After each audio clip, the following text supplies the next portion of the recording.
रसूल अल्लाह या रसूल अल्लाह या रसूल अल्लाह या। अस्सलामु अलैकुम व रहमतुल्लाहि व बरकातुहू।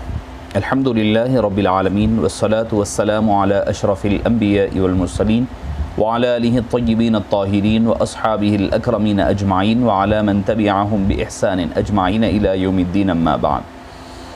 फ़क़द क़ाल अल्लाहु तबारक व तआला फ़ी शअनि हबीबिही इन्नल्लाह व मलाइकतहु युसल्लूना अलन नबी या अय्युहल्लज़ीना आमनू सल्लु अलैहि व सल्लिमू तस्लीमा। अल्लाहुम्मा सल्लि व सल्लिम व ज़िद व बारिक अला हबीबिका सय्यिदिना व नबिय्यिना व मौलाना मुहम्मद व अला आलिहि व सहबिही अफ़ज़ल सलवातिका व अदद मालूमातिका व बारिक व सल्लिम। सलातन व सलामन अलैका या सय्यदी या रसूलल्लाह सल्लल्लाहु तआला अलैहि वसल्लम। मुअज़्ज़ज़ सामीन किराम, शफ़ीक़ बुज़ुर्गों और अज़ीज़ साथियों, अल्लाह अज़्ज़ा वजल ने मखलूक़ खुदा की रहबरी और उनकी दीन पर कामज़न रहने के लिए और अपने परवरदिगार की हकीकत को जानने के लिए अल्लाह ताला ने वक्तन फ़वक्तन अंबियाए किराम को और रसूल इज़ाम को रवाना फ़रमाता रहा। हज़रत सय्यदुना आदम अलैहिस्सलाम से जिसका सिलसिला का आगाज़ हुआ और जो आप सल्लल्लाहु अलैहि वसल्लम पर जाकर के इख्तिताम पज़ीर रहा।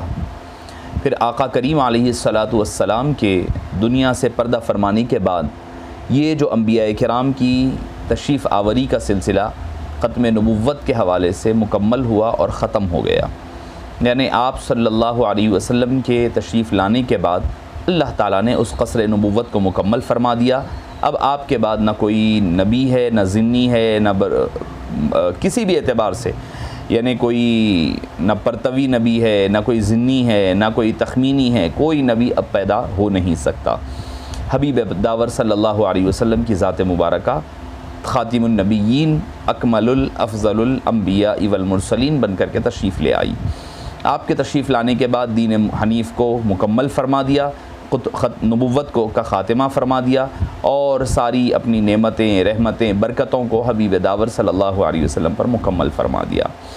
मगर मुअज़्ज़ज़ सामीन किराम, अगर हम तारीख़ इस्लाम को उठा कर के देखें तो हमें पता चलेगा कि आप सल्लल्लाहु अलैहि वसल्लम के बाद से, चूँकि पहले अंबिया किराम को भी जो भेजा जाता रहा, जुल्म, सितम, कुफ्र, तागूत और बुत परस्ती, बिदात व खुराफात, इसके ख़ात्मे के लिए अल्लाह ताला अंबिया किराम को रवाना फ़रमाता रहा।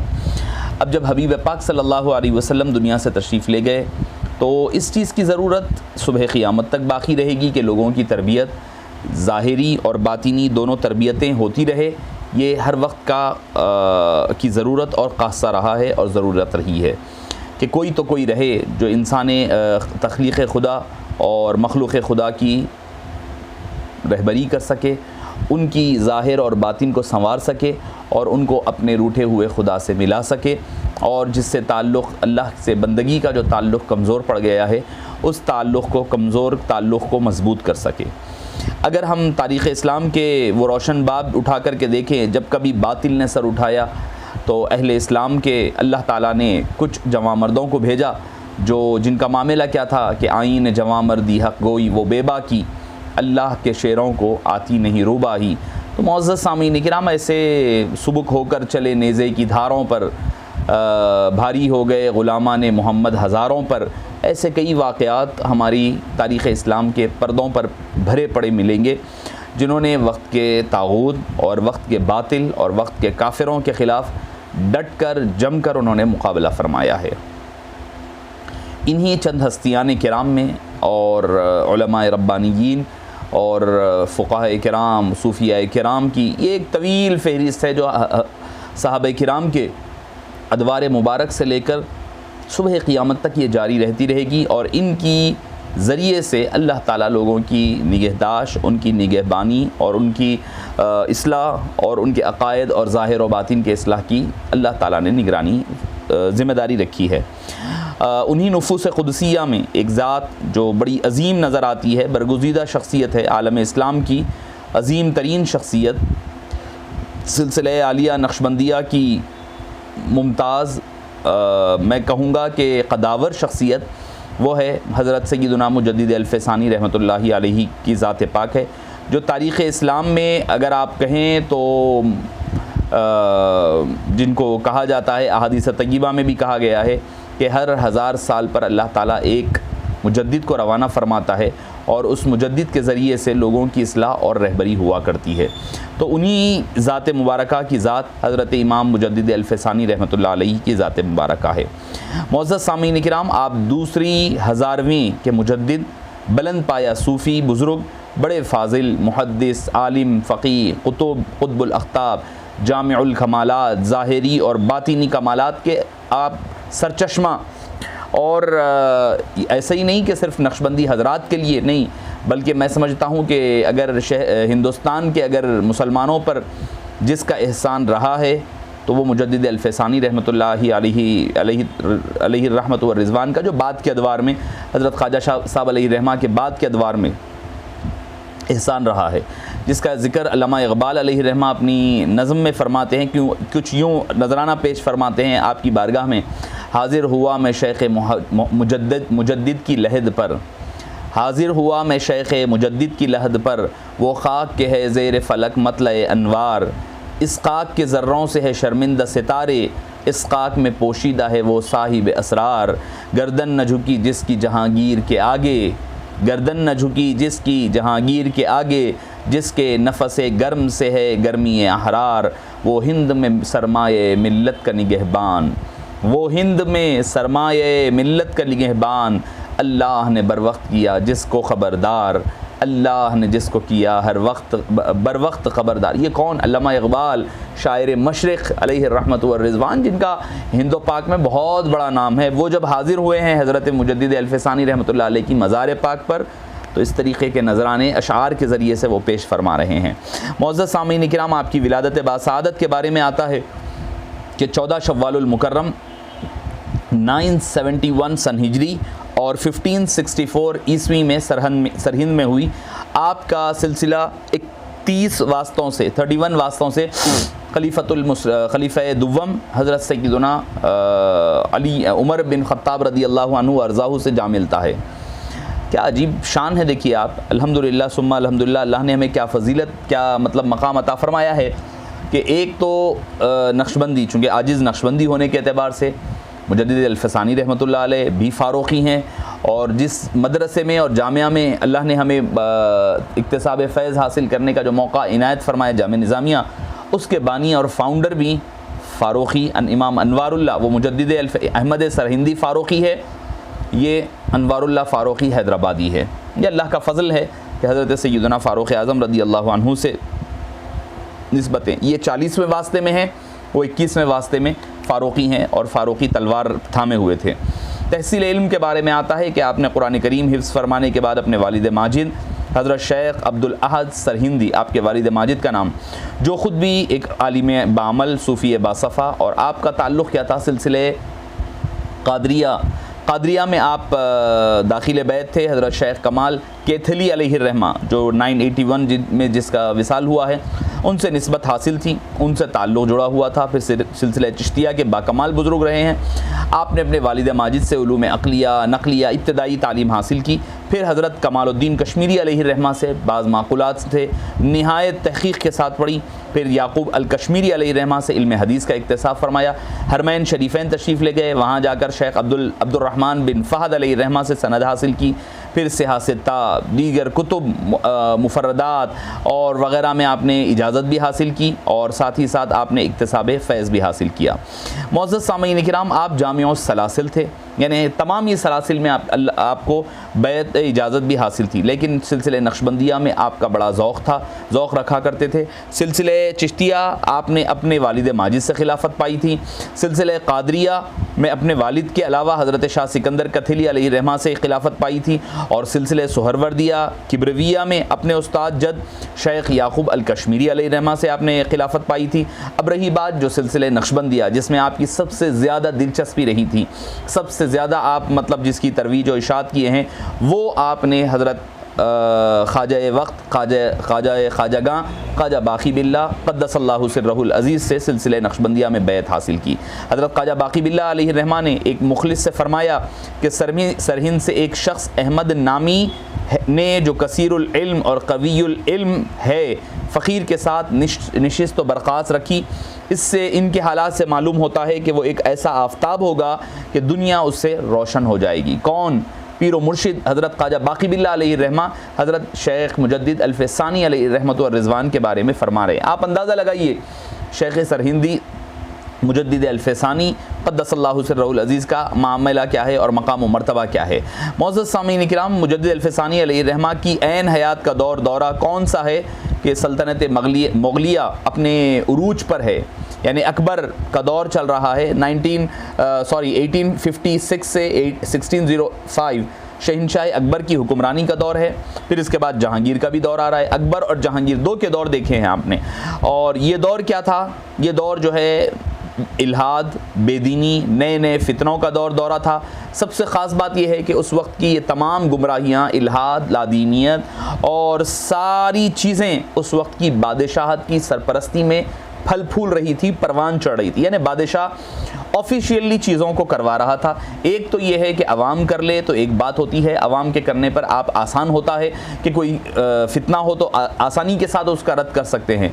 मगर अगर कोई बादशाह ख़ुद अपनी सरपरस्ती में करवाए तो आप अंदाज़ा लगाइए कि कितना सख्त काम होता है, कितनी मुश्किल काम होती है।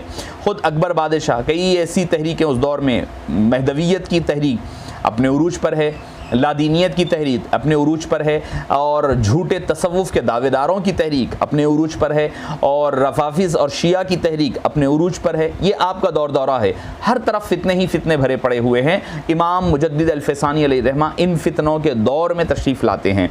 आपका यानी इमाम हज़रत, मैंने आपको हज़रत इनका अल्लामा इक़बाल के अशार सुनाए हैं, गर्दन न झुकी जिसकी जहांगीर के आगे, जिसके नफ़से गर्म से है गर्मी अहरार, वो हिंद में सरमाए मिल्लत का निगहबान, अल्लाह ने बर वक्त किया जिसको ख़बरदार। ये वो मुजद्दिद अल-फ़सानी अलैहि रहमत व रिज़वान की ज़ात पाक है। मुअज़्ज़ज़ सामीन किराम, ख़ुद बादशाह वक्त इसका रूह रवां, बल्कि एक बहुत ही ताकतवर बादशाह है, और सल्तनत मुग़लिया का मुतलक़ुल अन्नान हुकूमत है, यानी इस पूरा मालिक है, मुख्तार है, हर चीज़ उसके कब्ज़े। और इतना स्ट्रॉन्ग और पावरफुल बादशाह अकबर था, दूसरे बादशाहों को नहीं माना जाता था उतने पावरफुल हो। और ऐसे दौर में मुजद्दिद अल-फ़सानी अलैहि रहमा का उठकर खड़ा होना, आप ख़ुद अंदाज़ा लगा सकते हैं। हबीब पाक ने फरमाया था सबसे बेहतरीन जिहाद क्या है कि ज़ालिम और जाबिर बादशाह के सामने अपनी ज़बान को खोलना, ये सबसे बड़ा जिहाद है। हबीब दावर ने फरमाया था। उसी जिहाद की तैयारी हो रही है मुजद्दिद अल-फ़सानी रहमतुल्लाह अलैहि की शक्ल में। मुअज़्ज़ज़ सामीन किराम, अगर आपको कहूँ कि मुजद्दिद अल-फ़सानी रहमा के दौर में जो अकबर का जो दौर है, दौर अकबरी, इसको दो चीज़ों में बांटना पड़ेगा, दो दौरों में बांटना पड़ेगा। एक इब्तिदाई दौर, एक इंतहाई दौर। इब्तिदाई दौर क्या है कि आप समझ लें कि इब्तिदा के तकरीबन एक 20 साल, अप्रॉक्सीमेटली एक 20 साल उठा लें तो वो दीनदार, बड़ा सहीहुल अक़ीदा, पक्का सुन्नी, फातिहा दरूद करने वाला, सूफिया से मोहब्बत रखने वाला, हज़रत ख्वाजा मोइनुद्दीन चिश्ती अजमेरी अलैहि रहमा की बारगाह में जाता तो कहीं दूर अपनी सवारी छोड़ दिया करता, पैदल जाता था। सलीम चिश्ती अलैहि रहमा हर तमाम उठा करके देखे काबिरीन की बारगाहों में हाज़िरी दिया करता, और ख़ुद मस्जिद को झाड़ू दिया करता, उलमा मशाइख की ताज़ीम व तौक़ीर, उलमा सूफिया से मिलता, उनके आस्थानों पर हाज़िरी देता।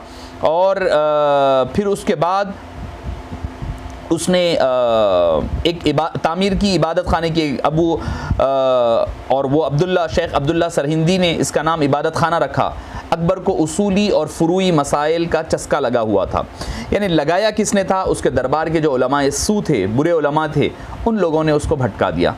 उसने कहता कि भाई, कोई कहता ये जायज़, वो कहता जायज़ नहीं, ये कहता ये झगड़ा, वो झगड़ा, बस हो के देख के उसका दिमाग माऊफ हो गया। वो बिल्कुल ही रास्ते से हट गया, और हट करके उसने फिर वहाँ से जो चीज़ें शुरू करने लगी कि उसने कहा कि भाई हर जुमे की रात उसकी दरबार में, वो इबादत खाने में इल्मी मजलिस का इनेकाद होता, जिसमें हर मकतब फ़िक्र और हर मज़हब के उलमा व दानिश्वर शिरकत करते।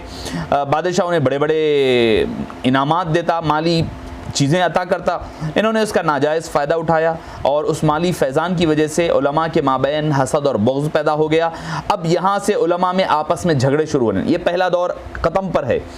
आपस के उलमा के झगड़े शुरू हुए, और होते होते अकबर उलमा से बदज़न हो गया। होते होते फिर उसने 987 हिजरी यानी 1579 ईस्वी में दरबारी उलमा ने एक महज़रनामा तैयार करवाया, जिसकी रूह से अकबर को आदिल, आक़ल और आलम यानी अक़ल सबसे बड़ा अदल करने वाला, सबसे बड़ा अक़ल वाला, सबसे बड़ा इल्म वाला करार देते हुए तमाम दरबारी उलमा से उस पर दस्तखत करवा कर बादशाह को मुजतहिद तस्लीम करवाया गया।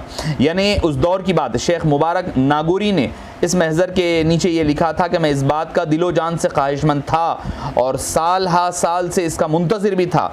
बादशाह को फतवा देने का इख्तियार मिल गया, फिर इज्तिहाद की राहें खोल दी गई, इमाम की राय मुस्तनद समझी गई, किसी की मुखालिफत बाकी ना रही, तहलील व हराम का इख्तिलाफ ख़त्म कर दिया गया, शरीयत के मुकाबले में इमाम यानी बादशाह की राय को फ़ौक़ियत दी जाने लगी। ये सारी चीज़ें कौन, शेख मासूम सरहिंदी अलैहिर्रहमा के अपने मकामात में लिखा है। इन हालात और माहौल को देखकर हर गैर इस्लामी तहरीकों को यहाँ पनपने का खूब मौका मिला और बातिल फ़िरक़े जो हिंदुस्तान आए उनमें सबसे ख़तरनाक फ़िरक़े नक़तुइया के अक़ायद थे। उनके नज़दीक नमाज, हज, क़ुरबानी बेअक़ली की मुतरादिफ़ था और तहारत, गुस्ल के मसाइल की भी वो मजाक उड़ाया करते। उनका अक़ीदा था कि मज़हब इस्लाम मनसूख़ हो चुका है, इसलिए अब नए दीन की ज़रूरत है। उनका मानना ये भी था कि इस्लाम की उम्र सिर्फ़ 1000 की थी, 1000 साल की थी। अब 1000 साल के लिए हमारे मुरत्तब करदा अक़ायद को मानना पड़ेगा। इस फ़िरक़े के बानी दरअसल ईरानी उलमा थे। जो शाह अब्बास सफ़वी को उनके अक़ायद का इल्म हुआ तो उसने इस फ़िरक़े के मानने वाले 1000 अफराद को मौत के घाट उतार दिया।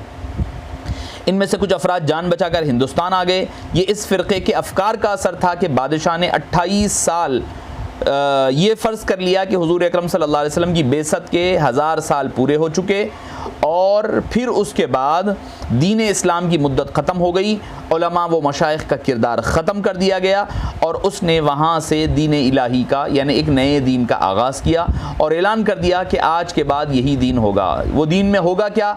वो दीन में होगा ये कि हर एक के लिए बराबरी होगी। यानी क्या? सेक्युलरिज़म, जिसको आज हम नाम दिया जा रहा है सेक्युलरिज़म का। सेक्युलरिज़म के नाम पर हर चीज़ को ख़त्म किया जा रहा है। आज भी हमारे पास कुछ खुले जहन के लोग ऐसे बन गए हैं जो कहते हैं भाई हर चीज़ को एक साथ करो, ठीक है, सबका साथ लो, इनको भी लो, उनको भी लो। तो इस्लाम में तो ये नहीं हो सकता। इस्लाम हक़ है, जितने होंगे रवादारियाँ अपनी जगह होगी, मगर अपने अक़ायद और अपनी जो रिवायात हैं, अपने जो किरदार हैं, उसको तर्क करने की इस्लाम इजाज़त नहीं देता। तो मुअज़्ज़ज़ सामीन किराम, अब यहाँ पर उलमाए हक़ के लिए अबुल फ़ज़ल ये अलक़ाब आईने अकबरी में जा बजा, यानी उलमा के लिए नए नए अहमदी, गिरफ्तार ज़िंदा ने तक़लीद, सादा लोहा ने तक़लीद परस्त, ये ऐसे अलक़ाबों से वो याद किया जाने लगा और अपने दीन इलाही में वो कामयाब हो गया बनाने में। अब इसके बाद वो नबुव्वत का दावा करने की बजाय खलीफतुल्लाह होने का दावा कर दे। उनके जहन में ये था। चुनाचे अकबर ने बाकायदा अपना कलेमा वज़ा किया जिसके अल्फाज ये थे, ला इलाहा इल्लल्लाह नऊज़ु बिल्लाह सुम्मा नऊज़ु बिल्लाह अकबर खलीफतुल्लाह। अकबर जो है खलीफतुल्लाह है। अकबर ने अवाम की आंख में धूल झोंकने के लिए लफ्ज़ नबी का इस्तेमाल ना किया, ना भी किया हो, मनसब नबुव्वत की तौहीन ज़रूर करने लगा। बदायूनी ने साफ लिखा है कि मुसलमानान हिंद मिजाज क़दह सरीह दर नबुव्वत मी गर्दन, मुसलमानान हिंद मिजाज नबुव्वत की क़दह करने लगे थे। अकबर के दीन इलाही के मुफ़्सिदात व एतक़ादात व अहकामात जिनको मौर्रिख़ीन ने बड़ी तफसील के साथ ज़िक्र किया है। अकबर द ग्रेट मुग़ल नाम ये किताब है, इसमें नाम की किताब है, इसमें सब कुछ। देखिए आप मुजद्दिद साहब की सीरत को कब समझ सकते हैं? जब ये पता चले कि उनके हालात दौर के क्या थे, उन्होंने किन के ख़िलाफ़ ठहरा है, किसके ख़िलाफ़ आपने आवाज़ उठाई थी, ये समझना सबसे अहम होता है। मुअज़्ज़ज़ सामीन किराम, हबीब पाक सल्लल्लाहु अलैहि वसल्लम की शरीयत मुतहरा की तब्दीली, ऐसे ऐसे चीज़ों को उसने ईजाद कर दिया। वो कहता था कि भाई ठीक है हिंदू मुस्लिम की शादी आम हो जाए, और उसने अपने दरबार में मंदिरों का बुनियादें रख दी, तमाम त्यौहारों को मनाना हर एक के लिए, और जो मुसलमानों में यानी क़ुरबानी के, हज वग़ैरह के जो अहकाम हैं उसमें तब्दीली करने का आगाज़ कर दिया। और यहाँ पर जो है मुख्तलिफ़ किस्म की बिदात, खुराफात, हर किस्म के कामों का आगाज़ कर दिया। मुअज़्ज़ज़ सामीन किराम, ये वो दौर था जिस दौर में हज़रत सय्यदुना इमाम मुजद्दिद अल-फ़सानी, इमाम सरहिंदी अलैहिर्रहमा, चूँकि अब मैं तफ़सीलात बताऊँ अकबर के दौर के तो बात तवील हो जाएगी, चूँकि मुझे मुजद्दिद साहब के हालात की तरफ बढ़ना है। इमाम मुजद्दिद अल-फ़सानी ने दीन उलूम की इहया के लिए बहुत कोशिशें सर्फ की। सरहिंद का आपका मदरसा दरस व तदरीस के लिए आपने ख़ास फरमा दिया। गर्ज़ आपने अपने मकातिब में जा बजा जहाँ जहाँ हो सकता था आपने अपने दलाइल को आपने फैलाना और अपने इल्म दीन को फैलाने का आपने आगाज़ फरमा दिया। मुअज़्ज़ज़ सामीन किराम, ऐसे हालात में जबकि शरीयत मुतहरा पर ज़क लग रही थी। ऐसे हालात में मुजद्दिद अल्फ़सानी अलैहि रहमत व रिज़वान की ज़ात मुबारका वो पहली शख्सियत है जिसने इसका नोट लिया और इस मज़मूम कार्रवाइयों के ख़िलाफ़ आपने ज़िम्मेदार अफराद के नाम ऐसे ख़ुतूत लिखे जिससे ज़ाहिर हो जाता है कि आपने किस तरीक़े से अंजाम दिया। यानी जो उसके बादशाह के अतराफ़ के लोग थे, बड़े बड़े वज़रा थे, हुक्मरान थे, हुक्काम थे, उनको आपने ख़त लिखा, लिख कर के बताया कि ये जो काम हो रहा है ये काम दुरुस्त नहीं है, ये इस्लाम में जायज़ नहीं है। अगर ऐसा होता है तो ऐसी सूरत हाल में हमें बादशाह के ख़िलाफ़ अपनी आवाज़ को बुलंद करना पड़ेगा। मुअज़्ज़ज़ सामीन किराम, आपने अहले सुन्नत वल जमात के अक़ायद को लोगों तक पहुँचाने का काम का आगाज़ फरमाया। आपने बतलाया, कैसे बतलाया, आपकी चंद तालीमात आपके गोशे गुजार करते चलूँ। आपने फरमाया नजात आखिरत का हासिल होना सिर्फ इसी पर मौकूफ़ है कि तमाम अफ़आल व अक़वाल व उसूल में अहले सुन्नत वल जमात का इत्तिबा किया जाए और सिर्फ यही फ़िरक़ा जन्नती है। अहले सुन्नत वल जमात के सिवा जिस कदर फ़िरक़े हैं सारे जहन्नमी है। आज इस बात को कोई जाने या ना जाने, कल क़यामत के दिन हर शख्स इस बात को जान लेगा मगर उस वक्त जानना बेकार होगा। मकतूब नंबर 69 जिल्द अव्वल। फिर फरमाया हबीब पाक सल्लल्लाहु अलैहि वसल्लम की ज़ात बात मक़सूद कायनात है। आप फरमाते हैं, लिखते हैं कि अल्लाह ताला हदीस क़ुदसी में फरमाता है अल्लाहुम्मा अंता वमा अना वमा सिवा का तरक्तु लिअजलिक, यानी अरे अल्लाह तू ही है और मैं नहीं हूँ और तेरे सिवा जो कुछ है सबको मैंने तेरे लिए छोड़ दिया है। मुअज़्ज़ज़ सामीन किराम, तब अल्लाह ताला ने हबीब पाक को फरमाया या मुहम्मद अना व अंता वमा सिवा का खलक़तु लिअजलिक, ए हबीब मैं हूँ और तू है और तेरे सिवा जो कुछ है सबको मैंने तेरे लिए छोड़ दिया है। मकतूब नंबर 8 जिल्द नंबर 2 सफ़ा नंबर 18। फिर फरमाते हैं मारिफत रब्बुल आलमीन का सबब हकीकी ज़िक्र करते हैं। फरमाते हैं लौला कलमा खलक़तुल अफ़लाक, यानी अगर हबीब आपको पैदा न करता तो मैं मखलूक को पैदा ना करता। लौला कलमा अज़हरतुर रबूबिय्या, ए हबीब अगर तुम्हारा पैदा करना मुझे मकसूद न होता तो मैं अपनी खिलकत को ही पैदा नहीं करता। मकतूब नंबर 112 जिल्द नंबर 3 सफ़ा नंबर 223। फरमाते हैं आप अपनी ज़िंदगी का मकसद व महवर बताते हैं, मुझे अल्लाह ताला के साथ इसलिए मोहब्बत है कि वो मोहम्मद सल्लल्लाहु अलैहि वसल्लम का रब है, वो मोहम्मद सल्लल्लाहु अलैहि वसल्लम का रब है। मकतूब नंबर 221। आप फरमाते हैं कि रसूल अकरम सल्लल्लाहु अलैहि वसल्लम का साया न होना, आपका नूर होना, आपका इल्म गैब, सारी चीज़ों पर आपने ज़िक्र फरमाया। फिर अपना मसलक पर तसल्लुब व तशद्दुद का जिक्र फरमाया। फरमाया जो शख्स तमाम ज़रूरियात दीन पर ईमान रखने का दावा करे लेकिन कुफ्र और कुफ़ार के साथ नफ़रत व बेजारी न करे वो दर हकीकत मुर्तद है, उसका हुक्म मुनाफिक का हुक्म है। जब तक खुदा और रसूल के दुश्मनों के साथ दुश्मनी न रखी जाए उस वक्त तक खुदा के साथ मोहब्बत का दावा बेकार है। यही पर यह कहना ठीक है, तवल्ला है तबर्रा नीस्त मुमकिन। मकतूब नंबर 266 जिल्द नंबर 1 सफ़ा नंबर 325। फरमाते हैं अहले बैत अतहार की मोहब्बत के बग़ैर ईमान मुकम्मल नहीं है। फिर फरमाते हैं कि असहाब रसूल से मोहब्बत करना कैसा है। फरमाते हैं कि साथ मोहब्बत है, उनके साथ मोहब्बत करना हुजूर के साथ मोहब्बत है, उनके साथ अदावत हुजूर के साथ अदावत है। मकतूब नंबर 267।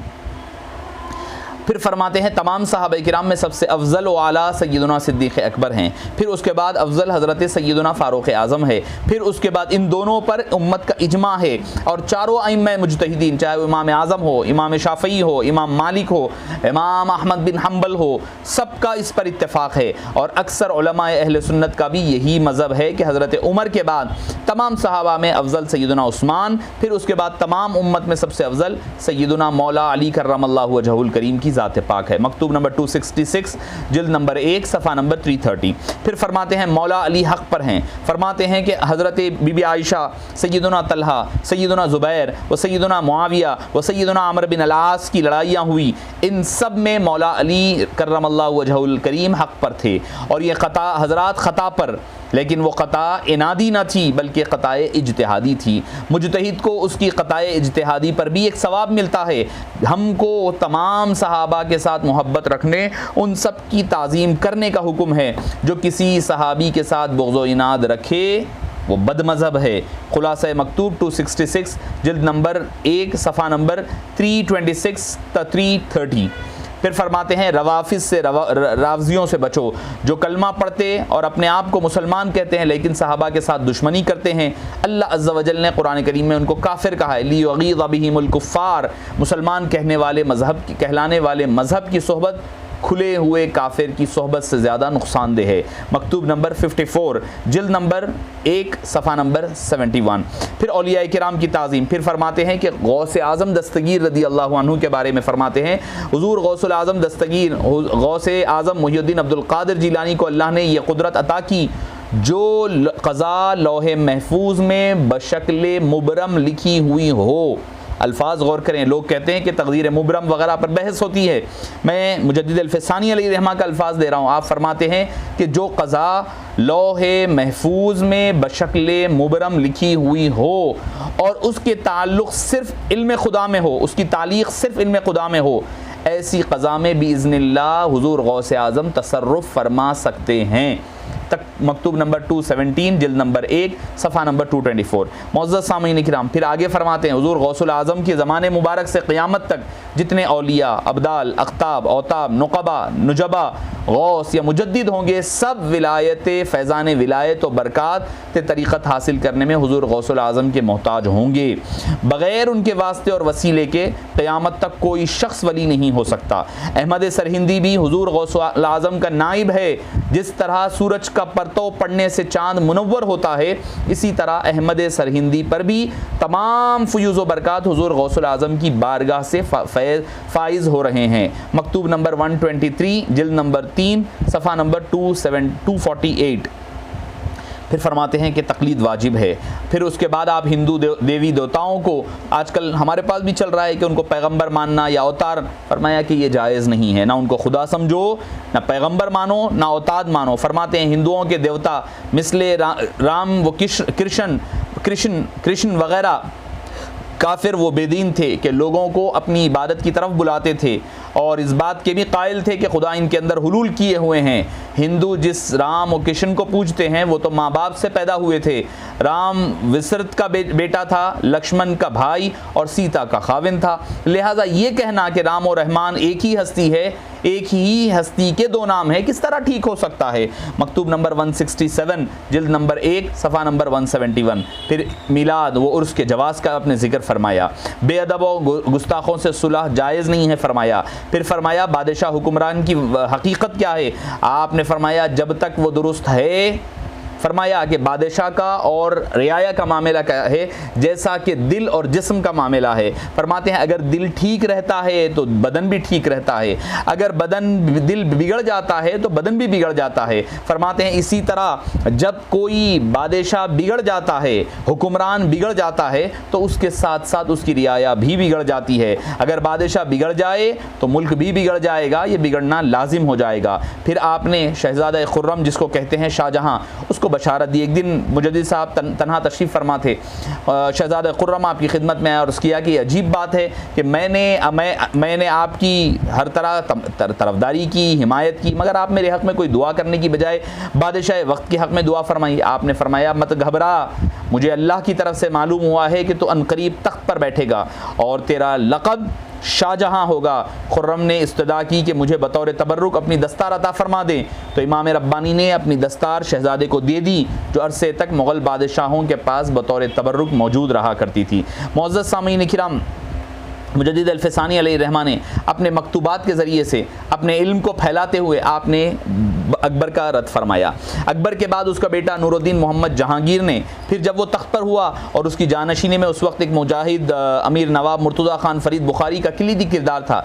जैसे ही जहांगीर जानशीन हुआ, हज़रत मुजद्दिद अल-फ़सानी ने अपनी ज़िम्मेदारियों का एहसास फरमाया। फिर ज़माने अकबरी में होने के फितनों के सद्देबाब के लिए एक राय अमल मुरतब फरमाया। सबसे पहले तो आपने इस को एक जो जिर गए ममदान दौलत इस्लाम नामी एक आपने चीज़ थी, उसको असर मुरतब फरमाया। ये वो दीनदार उलमा अकाबिर का एक ग्रोह था जिसे मुजद्दिद अल-फ़सानी ने दौरे अकबरी में जो लादीनियत बदमज़हबियत फैल रही थी उसके सद्देबाब के लिए आपने बनाया था। मुअज़्ज़ज़ साहबीन किराम, जहांगीर मुर्तज़ा खान फ़रीदी अलैहिर्रहमा के असर रसूख से अकबर का जानशीन बना था, इसीलिए उस पर उनका काफ़ी असर और रसूख था। इसलिए हज़रत सबसे पहले उनकी तरफ तवज्जो की और फरमाया बादशाह, इस्लाम की तख्त नशीनी की ख़बर सब तक पहुँच गई है, और अब मुसलमान बादशाह की मदद मुआविन बन जाएं और तरवीज शरीयत और तक़वियत इस्लाम के लिए बादशाह की रहनुमाई करें। और फरमाते हैं अव्वलीन मदद ये है कि मसाइल शरइया की वजाहत की जाए, किताब व सुन्नत व इजमा के अकायद का कलामी का इजहार किया जाए, और कहीं ऐसा ना हो जाए कि कहीं ज़माने अकबरी की तरह बिदती बादशाह को कह रहे हैं, अकबर बादशाह को कह रहे हैं, बिदती बादशाह की मिजाज में रसूख ना हासिल ना कर ले और इसका कार खैर को फसाद में ना डाल दे। आपने अपने तरबियती इस्लाह का खाका इस तरह मुरतब फरमाया कि सलातीन व उमरा को खतूत लिख कर उन्हें ज़माने माजी में अकबर के दौर में होने वाले गलतियों का आपने इत्तला दी। दूसरी चीज़, बादशाह की तायद व हिमायत भी की, क्यों की, हासिल की, और बताया कि उस दौर में इनके बगैर ये काम मुश्किल है। बादशाह से करीब रहने वाले लोगों को जो सल्तनत में थे अराकीन, उनको आपने खुतूत लिख करके उन तक दीन की सही तालीम पहुँचाई। एक मकतूब में आप तरवीज शरीयत की अहमियत इस तरह लिखते हैं, आला तरीन ने की ये है कि शरीयत की तरवीज के लिए सही वो कोशिश की जाए और अहकाम शरा में एक हुक्म को जारी करना यानी राइज करना और ज़िंदा करना, खुसूसन ऐसे हालात में जबकि इस्लामी शायर मिटाए जा रहे हैं, अल्लाह अज़्ज़ा वजल की राह में करोड़हा रुपए भी खैरात कर देने के बराबर नहीं है। आपने कुछ अरसे बाद उस बेदीन उमरा को हज़रत मुजद्दिद अल-फ़सानी से बदला लेने का मौका मिला, उन उमरा को बादशाह को उकसाने का मौका मिला कि जब आप दरबार में बादशाह को सजदे ताज़ीमी करने से फिरे, भरे दरबार में इनकार कर दिया, आपको कैदोबंद की सोबतों में डाल दिया गया, जेल खानों की नज़र किया गया और आपको कैद में डाल दिया। वहाँ पर भी आपने तरवीज का तबलीग का काम, अब यहाँ से खुतूत लिखना शुरू किए, मकातीब लिखना आपने शुरू किया।